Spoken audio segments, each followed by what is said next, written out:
السلام علیکم۔ ایک بڑا آدمی مرنے کے بالکل قریب ہو گیا۔ اسے یقین ہو گیا کہ بس اب وہ ایک دو دن کا مہمان ہے۔ اس کا بیٹا اس کے پاس نہیں تھا، بلکہ وہ دوسرے ملک میں رہتا تھا۔ اس نے مرنے سے پہلے اپنے بیٹے کے لیے ایک وصیت لکھوائی۔ ایک دو دن کے بعد اس بڑے میاں کا انتقال ہو گیا۔ جب اس کا بیٹا گھر آیا تو اس کو اس کے باپ کی وصیت دی گئی۔ اس نے بڑی محبت سے اس وصیت کو دیکھا، اپنے باپ کی یادگار سمجھ کر اس کو سینے سے لگایا، اس کو چوما اور بڑے ادب کے ساتھ اس کو بیگ میں رکھ دیا۔ دوسرے دن پھر اس کو کھولا، اس کو محبت سے دیکھا، سینے سے لگایا، ماتھے سے لگایا اور صندوق میں رکھ دیا۔ اس طرح اس کا روزانہ کا معمول بن گیا۔ دوسری طرف وہ بیٹا مالی طور پر مشکلات میں آ گیا اور دن بدن پریشانیوں میں پھنستا گیا۔ آہستہ آہستہ اس کا یہ حال ہو گیا کہ وہ بالکل دیوالیہ ہو گیا اور ڈپریشن میں چلا گیا۔ لوگوں میں اس کی کوئی عزت باقی نہیں رہی، یہاں تک کہ وہ بھیک مانگنے پر بھی مجبور ہو گیا۔ ایک دن وہ اپنے معمول کے مطابق اپنے باپ کا وصیت نامہ دیکھ رہا تھا کہ کسی ملنے والے نے اس کو دیکھ لیا۔ اس نے جب اس وصیت نامے کو پڑھا تو وہ حیران ہو کر رہ گیا، کیونکہ اس کے باپ نے بڑی جائیداد چھوڑی تھی، بڑے بڑے کاروبار میں اس کی حصے داری تھی۔ باپ نے اس وصیت میں اپنے بیٹے کو اپنی ملکیت کے بارے میں بتایا تھا۔ بیٹے نے اس وصیت نامے کو سمجھنے کی کوشش نہیں کی۔ لوگوں نے اس کے باپ کی جائیداد پر اور کاروبار پر قبضہ کر لیا، اور نتیجہ یہ ہوا کہ بہت کچھ ہوتے ہوئے وہ بیٹا زندگی کی پریشانیوں میں پھنس گیا۔ اگر وہ اس وصیت نامے کو پڑھ کر سمجھنے کی کوشش کرتا تو اس کی تمام مشکلات اور تمام پریشانیوں کا حل اس میں موجود تھا۔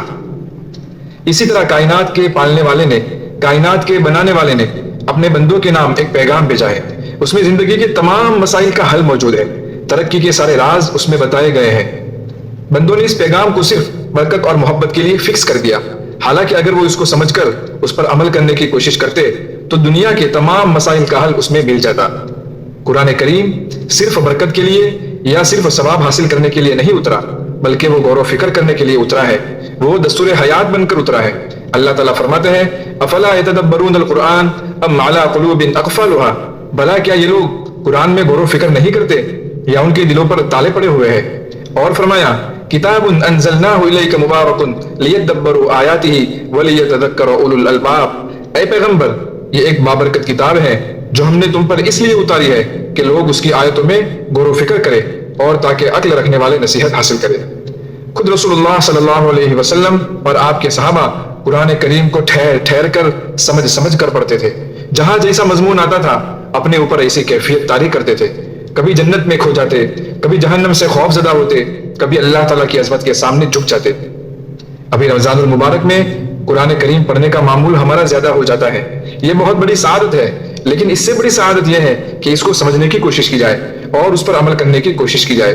رمضان کا پورا مہینہ گزر جاتا ہے اور قرآن کریم کی کثرت سے تلاوت کرتے رہتے ہیں، لیکن کسی ایک آیت کو بھی ٹھہر کر سمجھنے اور دل میں اتارنے کی کوشش نہیں کرتے۔